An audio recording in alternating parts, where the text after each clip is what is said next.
What's up everybody, Jared here with carbuzz.com, and today I am bringing you a review of the 2023 Lexus LX 600. This vehicle was introduced last year as a replacement for the LX 570. It sits at the very top of Lexus's SUV lineup. It's based on the same platform as the Toyota Land Cruiser, but unlike the previous generation, we do not currently get the Toyota Land Cruiser here in the United States, although there are some rumors that Toyota might finally bring it, although I've heard they've had a lot of trouble even fulfilling the orders for that car because it's so popular. So we get the Lexus version, which Toyota deemed is just more popular for the US market. This is actually the ultra luxury, so it is the most expensive version of the LX 600 that money can buy right now, and it's very unique from other LX 600s that we've ever seen. We have this spindle grille that's kind of like this cool chrome with these cool blades. I actually kind of like it. The grille has grown on me a lot. I think it works really well with the headlights here, and I love this power bulge hood. Like, it's just super cool. You can see it has these two bulges, these two domes on either side. It looks really cool to look out at that while you're driving along.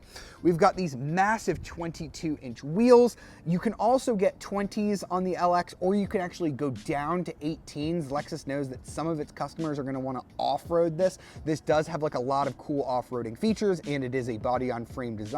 So the fact that they offer smaller wheels that won't get scraped up like this is a nice option. We've got this gorgeous nori green pearl color.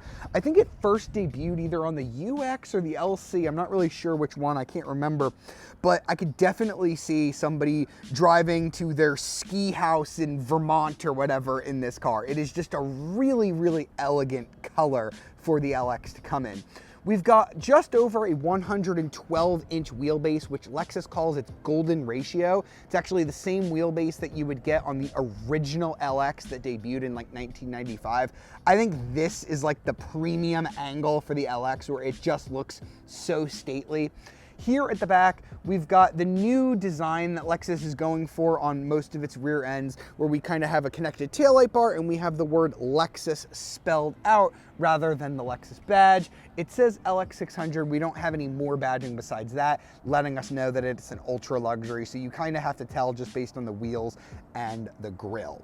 We also have some roof racks up there, which is something important if you're going to put skis or a roof box or something else up there. Now we're going to check out the interior, where I think the LX 600 makes its biggest leap from the old LX 570, which definitely felt like it was aging on the inside. As I mentioned, we have the ultra luxury trim, which means we have this really nice soft leather. We've got some gorgeous stitching here on the sides. You can see that here on the center lid as well. We have got some Lexus logos embossed in our headrests. These seats are heated and ventilated, but the front seats are not massaged, which is kind of weird for a vehicle at this price, which we'll talk about a little bit later.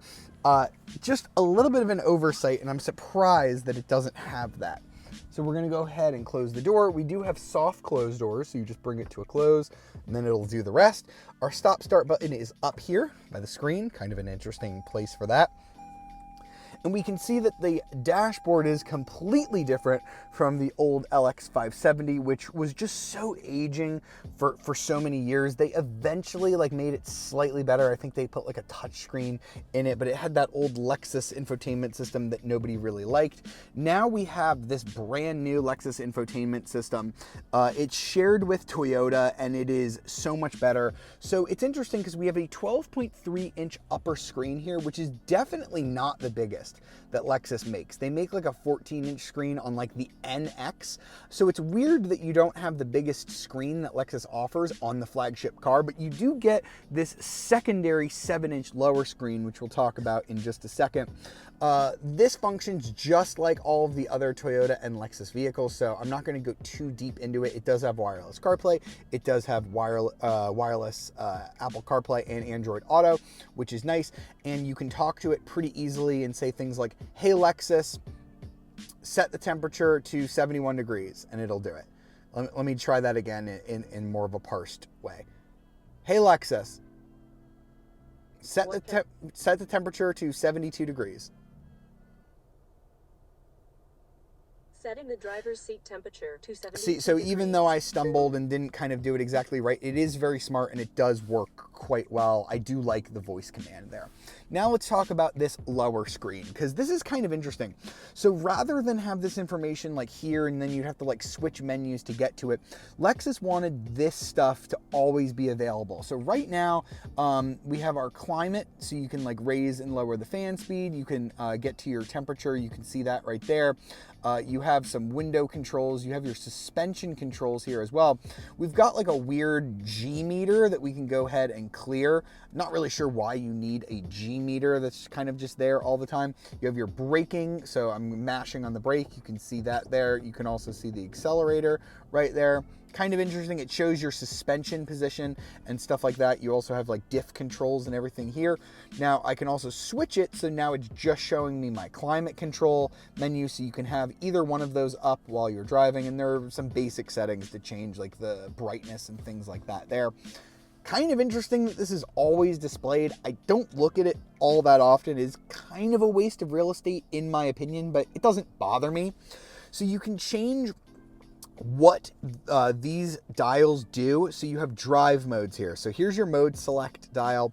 So your drive modes are going to be comfort, eco, sport, sport plus, and custom that you can change using this dial. However, if I switch this to MTS, which is multi-terrain select, now instead of changing my drive mode, it's going to change like my off-road mode. So do I want dirt, sand, mud, deep snow, whatever, and that's going to change the suspension, diffs. You can see that now we have like an altimeter instead of our G meter because that's more off-road focused, and we do have low range here as well on our drive control. So we have 4-wheel high, which is going to be your standard, and we also have 4-wheel low. You also have your hill descent control, your crawl control, things that are good for off-roading, which some buyers of the LX are going to use, but probably not people who buy this ultra luxury model, as we'll see just a little bit later. What else can I talk to you about up front? We've got the same digital gauge cluster. You did see it a little earlier. It looks very similar to the LS sedan. Not my favorite of Lexus's digital gauge clusters. There's not a ton of information on it. You can see the tachometer and the speedometer are kind of all in one. I do like that the LX has physical buttons here. It doesn't have like the touch controls that some other Lexus models have got. The space here on the dash is so much better than the old LX. The old LX had like literally no space to put anything. This one has a lot. You've got your cup holders here. This looks like a wireless charger, and on other models it actually is. But oddly, if you get the ultra luxury, this is just a pad. The wireless charger is actually in the back seat, but you do have some more storage here. You've got your USB and USB-C ports here. You have heated and ventilated seats, as I mentioned, heated steering wheel. You have some controls here. You have your diff lock here. These are for your suspension controls. So I do love how much space there is, even with all of the physical buttons, and I do like how many physical buttons there are on here as well. And then in here you have your cool box. It's not quite a refrigerator, but if you click that, you do get some very nice cold air going through that. So it does get quite cold, but it's not quite a refrigerator. It is a cool box, which is a quite nice option if you want some nice cool drinks in there. And you only get a regular sunroof. For this amount of money, I was hoping the LX would have a panoramic roof, but no, just a regular sunroof. And I should mention that we have some really cool camera options as well. So when you start backing up, the car will actually start to become invisible. So you'll see I'm driving over a white line, but you can kind of see it through the car. Really cool camera tech, and you can leave this on while you're off-roading. If you want to see more of the LX doing off-road stuff, be sure to watch my first drive video because I do some pretty cool off-roading in this vehicle. All right, so now we're gonna check out the back seat, and I'm actually gonna get in here on the passenger side because this is where we've got more of the interesting features here on the back of the LX600 Ultra Luxury. So we've got some sun blockers here, which are quite nice. you can see that we have the rear seat entertainment system that does come standard here on the Ultra Luxury. And instead of a normal back seat, we've got this ultra luxurious, well, that's why they call it Ultra Luxury, 4-seat layout. So despite this vehicle being massive, you can only get 4 people in it, but it is a little bit more comfortable. I should note that other versions of the LX are available as a 5-seater. The base is actually 5 seats, but you can also get it with a third row. So you do get a third row for up to 7 seats. So I haven't played around too much with this infotainment system back here because honestly, there's not much you can do with it. You can mirrorcast, but I don't think that works with iPhone. So you're not gonna be able to project your iPhone back here. And then other than that, you can really just control like the radio and such. So it's not the best infotainment system in the rear that I've seen. It doesn't have Amazon Fire TV. It doesn't have Netflix. It doesn't have an internet connection. If you want any of that, you're going to have to bring a Fire Stick and plug it in. You have your HDMI port down here, so you'd have to bring along a Fire Stick, which is kind of an inelegant way to do it. I hope that Lexus makes the update that Jeep and Ford and some other companies have done to improve this.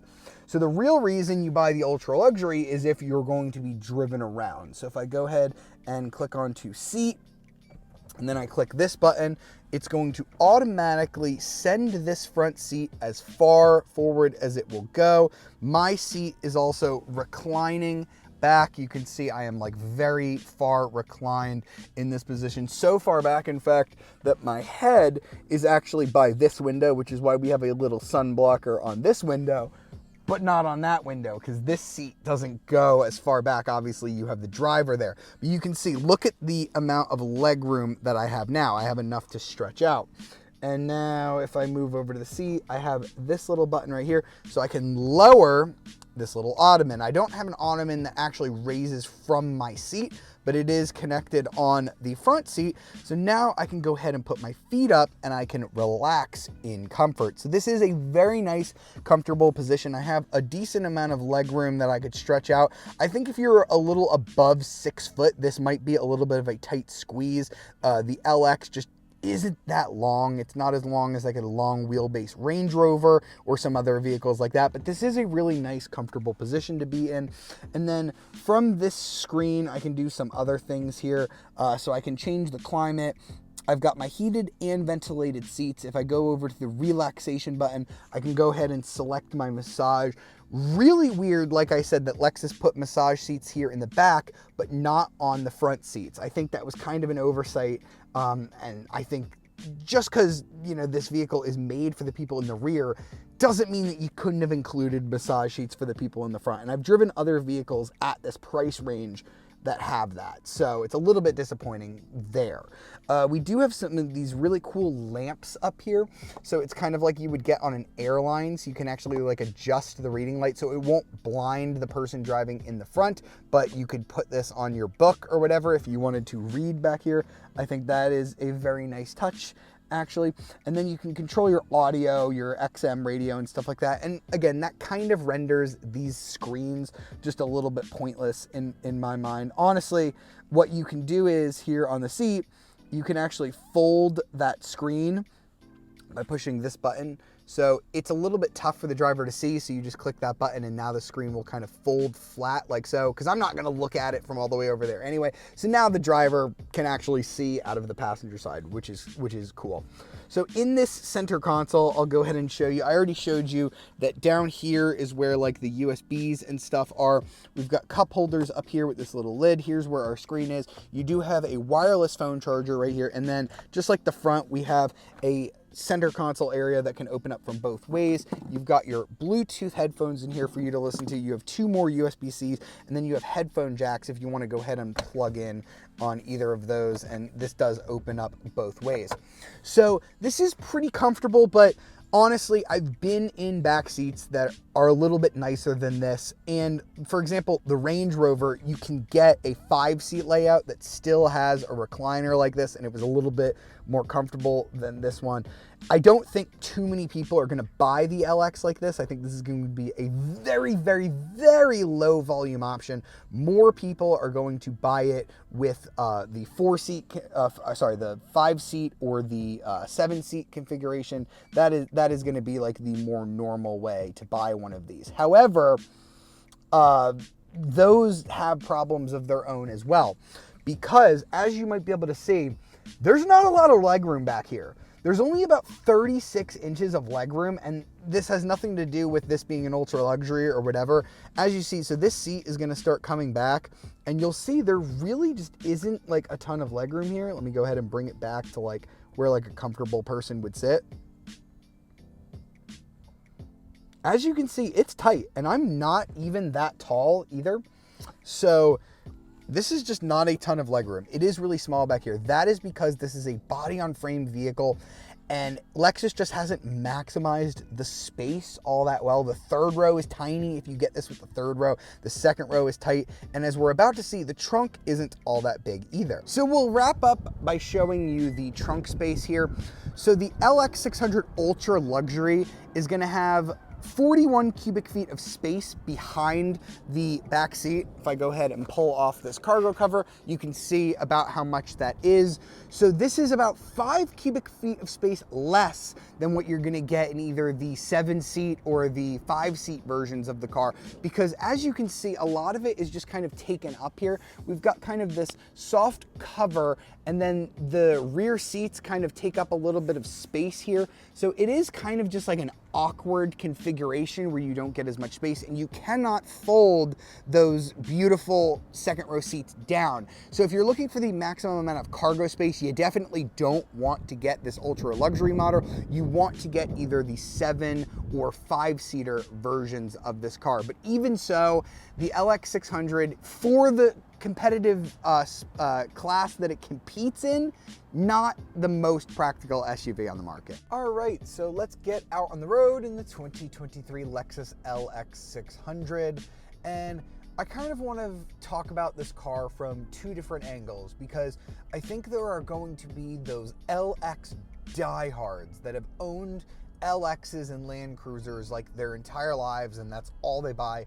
And then there are people that might be considering an LX coming from another brand, maybe a BMW, maybe a Land Rover, something like that. So we're gonna kind of take an approach from those 2 different stances, as we've kind of been doing throughout the entirety of this video. So we're gonna start with the engine. It's a 3.5-liter twin turbocharged V6 that replaces the old 5.7-liter V8 that Lexus used for ages in this car. And it produces 409 horsepower and 479 pound-feet of torque. Both of those are very nice improvements over the V8. We're gonna get slightly better fuel economy than we got in the V8. And we do have a new 10-speed automatic transmission that is much better than the 8-speed and 6 speeds that you used to get in the LX. It is a very smooth drivetrain. You put your foot on the gas, very smooth power. You get a nice low rumble. I know that a lot of people, when they heard that the LX was going to be getting a V6 rather than a V8, they immediately cried about it and were like, oh no, our V8 is gone, the sound, the smoothness, all of that. I'm happy to report that this drivetrain is much smoother than the V8 it replaces. If we take a listen, it sounds pretty good. It doesn't sound like a V8, but doesn't sound bad at all. It's very quiet, it's very smooth, and I really like it. There's absolutely nothing wrong with this drivetrain. It is really smooth for the application that Lexus put it through. Now, the whole platform that we have here is still very much a body-on-frame truck. This is the TNGA-F platform, the same one used by Toyota vehicles like the Sequoia and the Land Cruiser. The Land Cruiser we don't get here in the United States, at least not as of this video. And the TNGA-F platform is much lighter than the old LX. It's about 441 pounds lighter than the vehicle it replaces. So it does feel a lot more spry driving around. I think a lot of that has to do with just the tuning of some of the ancillary parts. We do have active height control suspension with adaptive variable suspension, so the ride is quite good. It still does feel like a truck though. I'm gonna try and drive us over some bumps, and it does smooth a lot of it out, but not in the same way that like a European unibody SUV would do, the way that a Range Rover would do, or a BMW X7 would do. It still kind of jitters around. I think even maybe an Escalade with mag ride is just a little bit more comfortable than this, or at least just more sophisticated in the way that the suspension handles. Lexus takes a very old school approach with the LX, so I do kind of feel those old kind of trucky jitters as I'm driving around. It's not uncomfortable. It's still very soft in here, but yeah, you definitely feel what the road is doing like you would in a truck. So just something to note, if you like that feeling of, oh, I'm in a big, comfy, luxury truck, that's what this is. But it's definitely not an isolating feeling like you'd get in, say, a Range Rover. Part of that more athletic feeling that I was telling you about is due to the steering, which is now electric rather than hydraulic. And you would almost think the opposite is true, because hydraulic steering typically has more feel when you're talking about something like a sports car. But the LX's steering was always kind of sloppy and not really precise anyway. Now they've managed to tune this electronic steering so it feels much tighter. It actually feels much more connected. I really prefer this the electric steering rather than the old hydraulic pump, and I think it really does wonders for the overall body control of this car. It really does drive a lot better. You do have some drive modes, as I showed you while we were walking around the car. You got Sport, Sport Plus, a custom mode, Comfort, Eco as well. I'm not gonna lie to you and say that there's like a massive difference between them. Oh my God, the car is transformed. It totally feels like a sports car now that we're in Sport Plus. You get a little bit quicker shifts from the transmission, maybe a little bit more readiness from the throttle application. You don't have to mash the throttle quite as much to get some acceleration. The steering tightens up a little bit, but it's not like a dramatic difference between the different drive modes. And just like the last LX, I don't think people are gonna be like playing around with it all too much. I will say though, this feels a lot less floaty through the corners.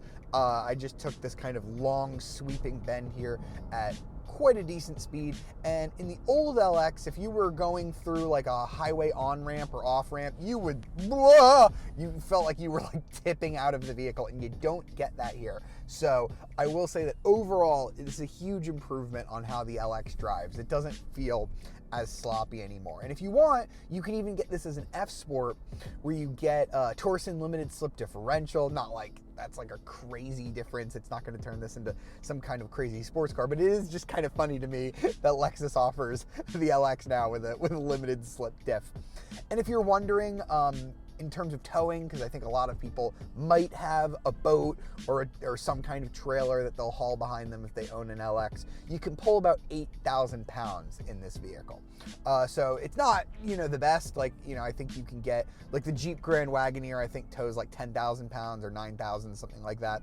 So there are vehicles in this class that can tow a little bit more, but 8,000 is very solid. That is definitely not the lowest in this category. So overall, if you owned the LX 570, this is going to be a huge improvement. I think you're really going to like it. I think it's much better to drive than the old LX 570 was. However, if you're used to the way that a European SUV drives, I think that you might be a little put off by kind of the old school road manners of the LX 600. You might not be a fan of that. And if you have an American SUV, like a Navigator or an Escalade or something like that, I think this will be kind of similar to what you've experienced in the past, kind of that body on frame, trucky, big feeling vehicle. But if you have one of those new American SUVs, the latest Navigator, the Grand Wagoneer, the latest Escalade, you might be put off by kind of the smallness in here, but you do get that legendary Lexus LX reliability, and that might be something that you're willing to change brands for. All right, so that was the 2023 Lexus LX 600. If you are a displaced Land Cruiser owner, and there is no more Land Cruiser in the United States, you can opt for the base 5-seater version of the LX 600 for about $89,000. If you want it to be a little bit nicer and get a third row of seats for up to 7 people, you can opt for the premium model for about 97 grand. That's gonna add air suspension as well. Or what I recommend doing is choosing between either the F Sport handling or the luxury trims. The F Sport handling is $103,000. It adds really sporty, unique styling, 22-inch forged wheels, and a limited slip differential, while the luxury trim is $105,000, adds semi-aniline leather, a 25-speaker Mark Levinson audio system. It also has 22-inch forged wheels, but they look a lot different. Basically, you can add stuff to the F Sport to make it look more like the luxury, but the two are very different, both inside and out in terms of style. I think just choose between one of those two, you'll probably be happy with your LX 600. And that's because this ultra luxury model is just a huge price jump. It's $129,000 for that 4-seat layout with the rear entertainment system. And I just don't think that it is worth $24,000 more than the next most expensive model. If I wanted a luxury limousine SUV, I would get a Mercedes Maybach GLS, I would get a Range Rover. I think they just do it so much better. The LX is best when it's kept simple, when it's kept more practical, and when it's kept cheaper than its European competition. This LX 600 Ultra Luxury is just too expensive for my liking. I really hope you've enjoyed this look at the 2023 Lexus LX 600. For more videos like it, be sure to like, subscribe, and ring that notification bell to be alerted of our latest videos. And if you want to read more about the 2023 Lexus LX 600, be sure to check out carbuzz.com. I'll see you next time.